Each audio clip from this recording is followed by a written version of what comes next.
As long as the lemon trees grow. Chapter 28. Cough's words weigh heavily on me throughout the day. My heart is at war, trying to latch on to wisps of happiness. Hope is a ghost roaming my body. The occasional person congratulates me as I go on with my rounds. Glimmers of joy spark briefly, but it's like trying to hold on to fog. Noor hugs me tightly again and I try to absorb her delight. I knew he liked you. Noor exclaims, walking beside me. You did. Yes. He always looks at you while you work.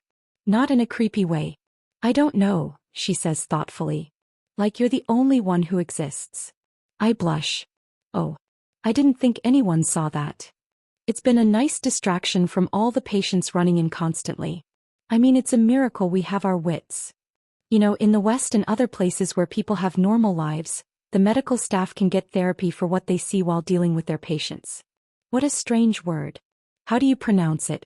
Therapy, she asks sarcastically. I crack a genuine smile. Alhamdulillah, our humor is alive and well. It'll take more than that to break us. She winks before hurrying over to a crying child. I watch her go, her words striking a chord. When I look into my heart, I expect to find it in shambles courtesy of Cough's words and the military's actions, but I don't. Perhaps that was the case at the beginning, but now there's a candle lit in the darkness, illuminating my path. Promises a life. Congratulations, Salama, says from behind me and I jump. He's wearing a worn-out brown jacket and there's the shadow of stubble on his face.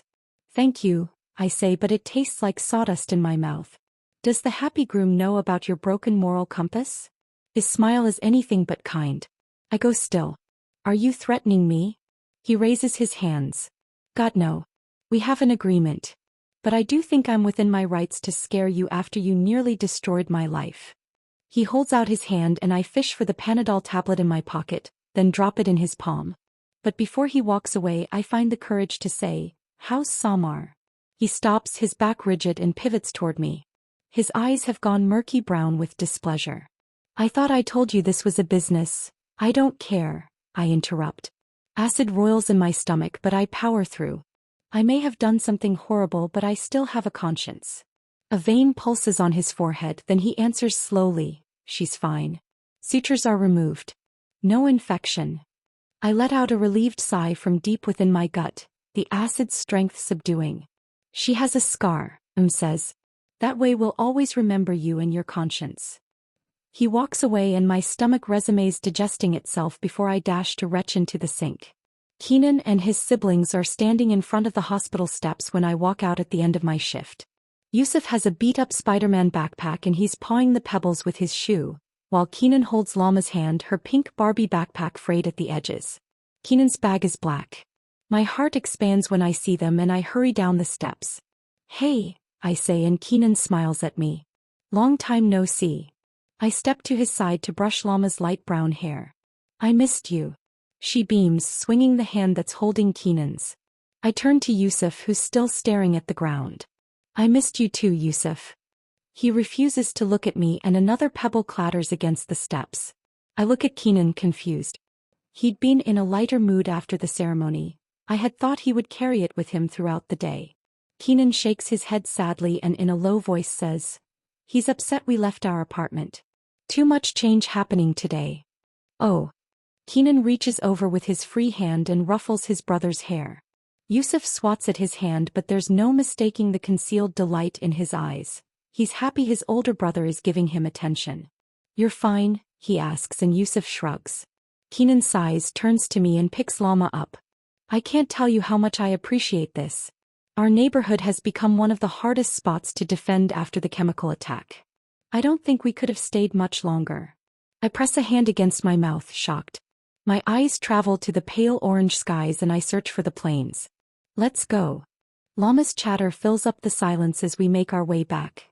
It looks like she has gotten over her shyness. I walk to her side and she looks at me. Despite being a shade darker, her eyes hold the same intensity Kenan's do. "How old are you?" she suddenly asks.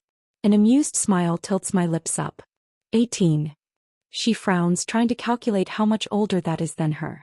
"Kenan's 19, she finally says. "I know. And you married him," she says in a matter-of-fact tone. "I did." "Why? He's always on his laptop." Sometimes I have to yell 3 times before he hears me. She says it in such a solemn tone I burst out laughing, and Kenan's shoulders shake with his own suppressed laughter. Yusuf surges forward and grabs the hem of Kenan's sweater. Why are you laughing? Lama demands. I reach over and brush her cheek. I'm sorry. You're just so cute. Her nose scrunches as she debates with herself whether she should analyze this more or accept the compliment. She decides on the latter. I look at Yusuf and smile. I like your backpack. Spider-Man is really cool. Is he your favorite superhero? For the first time since I've met him, Yusuf's eyes brighten up and he nods once before pressing his lips together and clutching the straps. He breaks my heart. It's clear he's been forced to grow up so suddenly that he's holding on to anything resembling the innocence he lost.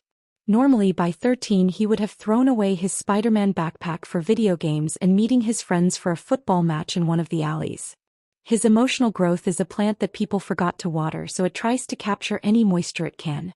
A crowd emerges from my neighborhood. Young men, women, and teenagers, all carrying various signs and banners for a protest, and Kenan's eyes trail after them. His jaw clenches and I immediately touch his elbow, trying desperately to tether him back to me. Back to the promise he's made. The fiery gaze disappears when he looks down at me and I can breathe again. I press a hand against my ring. His eyes fall on the movement and his gaze traces my scars. My home looms in the distance and I take out my keys. My nerves suddenly come alive when I unlock the door as I realize that Kenan and I will be living under the same roof. Together. Where will he sleep? Layla will let me use her bedroom for Lama and Yusuf. Maybe she'll stay with me in mine and Kenan can take the couch. He'll be footsteps away from me. Just one hallway over.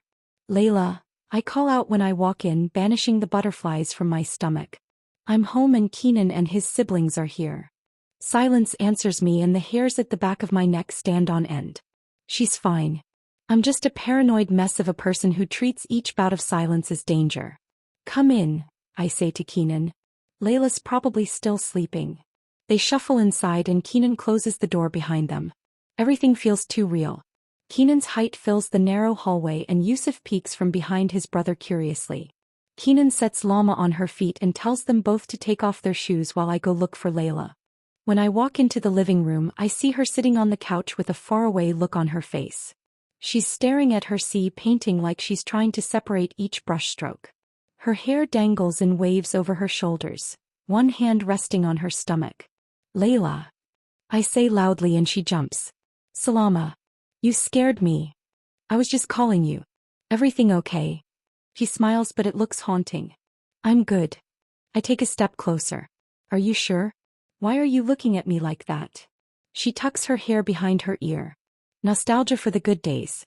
Remember when I painted that? She nods at the sea painting. Of course. She smiles lightly. Remember how much I hated it when I was done? The colors are all wrong, she cried out, navy blue streaks on her forehead and cheeks. She'd been painting for the last 7 hours, not moving from her seat to drink or eat. Her daisy-printed apron was smeared with an assortment of blue and gray shades. She'd called me in a panic, barely able to get 2 words through the phone. The shades. It's garbage. I laughed, looking around the living room. Paint was flecked over the latex put down to protect the floors. The rest of the furniture had been stacked against the wall to make room for Layla's creativity. She stood in the center of the hurricane, tearfully holding up the canvas, her hair tied up in a messy bun. Are you kidding me?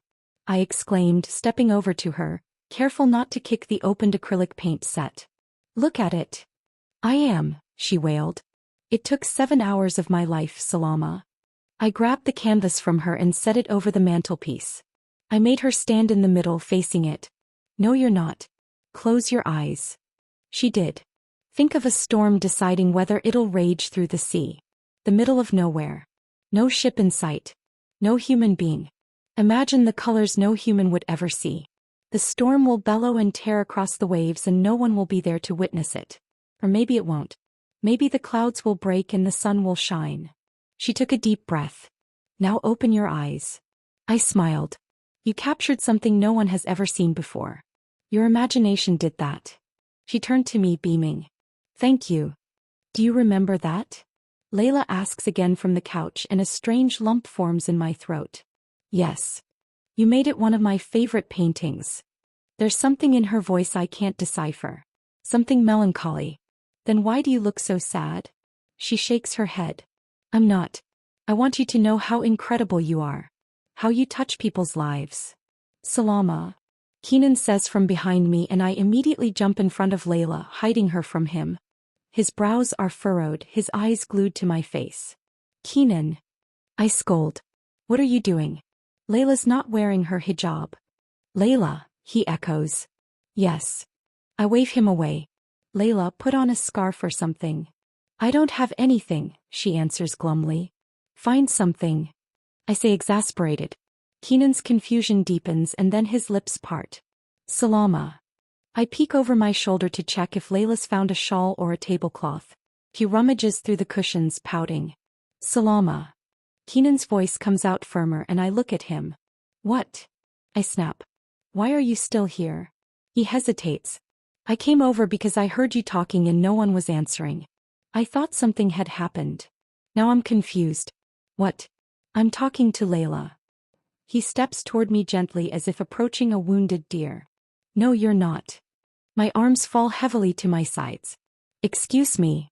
Kenan reaches for my hands, enveloping them in his warm ones.